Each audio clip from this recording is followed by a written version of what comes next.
miners, the greater economic output is. And this is just a measure of how much money we're generating across the economy, how much activity is going on. There are many criticisms one can make about GDP, but it is a pretty good measure of just how much activity is going on. And look, you can probably see there the financial crisis. This is obviously far greater than what we saw in the financial crisis. It is a far bigger fall and leaves us back in terms of the size of the economy. So the amount of wealth going out there, the amount of wealth being generated in the economy, now back by about 18 years in the space of 2 months. So we're at the same level. The Owen says a 20% fourth drop in GPD, which is the biggest monthly fall seen. Biggest 1997 UK. And indeed, how's it going, guys? It's Jerningham here. Saying that the UK faces the deepest contraction of any major economy this year. We will have to see what those numbers eventually say. No one really knows where we are heading over the course of the next few months. No one knew we were heading here not that long ago.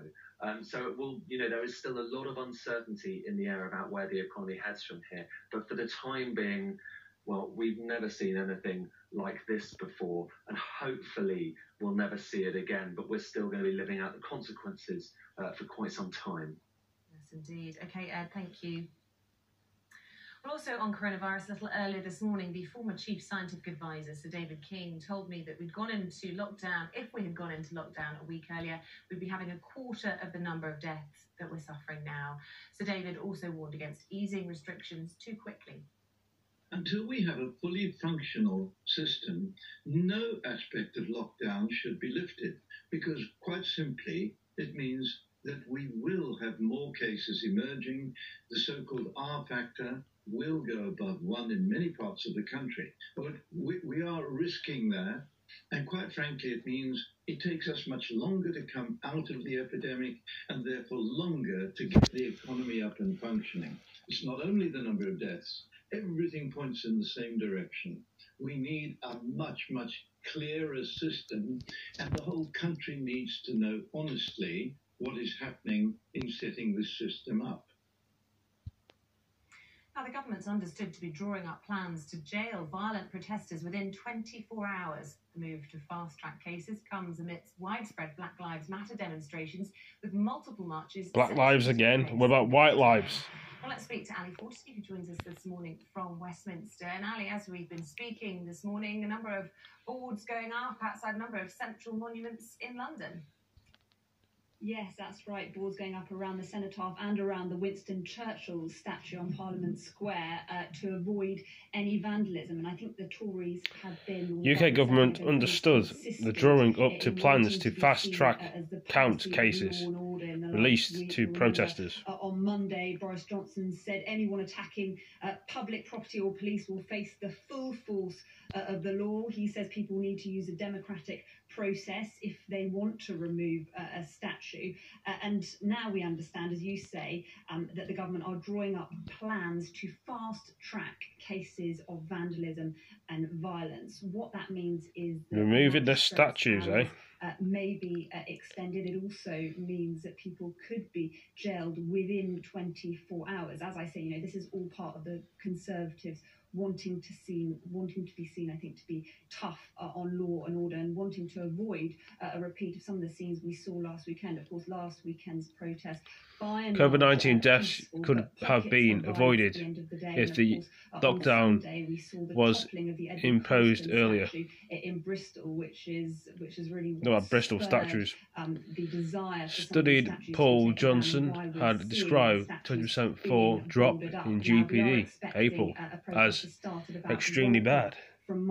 Shadow Chancellor, and as soon as the doors say, unless more, the reef given retail following the drop in GPD. Free will be extra wave employment. International airlines groups say British Airways, Easy, Just and Ryan have launched their legal allegation against the UK government. 40 days quarantine restrictions. And the government will not introduce full border checks with the EU as planned on January the 1st next year because of the coronavirus pandemic. Sky News understands that the government's bowed to pressure from businesses who've argued that they can't deal with the repercussions of border checks and COVID-19. Instead, they'll introduce a temporary light touch regime. 3 years on from the Grenfell Tower fire tragedy. Leave this video a like if you like it. If you don't like, do not upload none of these now. So like video. Like a video, like. Says the government's new my hands here, see? Handy, handy. The cladding will cover just 1/3 of the highest risk blocks in England. The committee's warned fixing all serious fire safety defects in high-risk residential buildings could cost up to £15 billion. Lots of money, that is. British Airways, EasyJet and Ryanair have launched legal action against the government's quarantine rules and asked for a judicial review to be heard as soon as possible. Earlier this week, the airlines said they'd joined forces to try and end the 14-day quarantine policy for people arriving in the UK, which they say would deter people from travelling and threaten more jobs. Better more jobs, eh? Frontline health workers have been badly let down by the government's failure to prepare properly. That's the view of the chair of the Public Accounts Committee. The NHS and social sector's preparedness for the coronavirus pandemic. 25,000 hospital patients were discharged to care homes during the worst of the pandemic, and not all were tested for COVID-19. So it's not clear how many had the virus.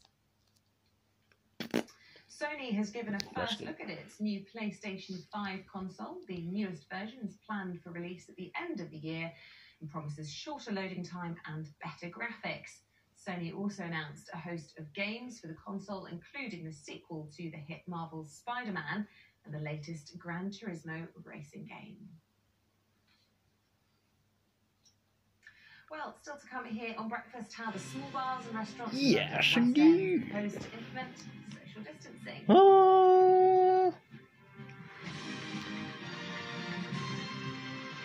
Hello, Merpa. Another short video. I hope you all enjoyed it. Give it a like, give it a comment, share with your friends, and I'll be back in the next one. Peace out, my farce. Thank you for joining me, my friends. Peace.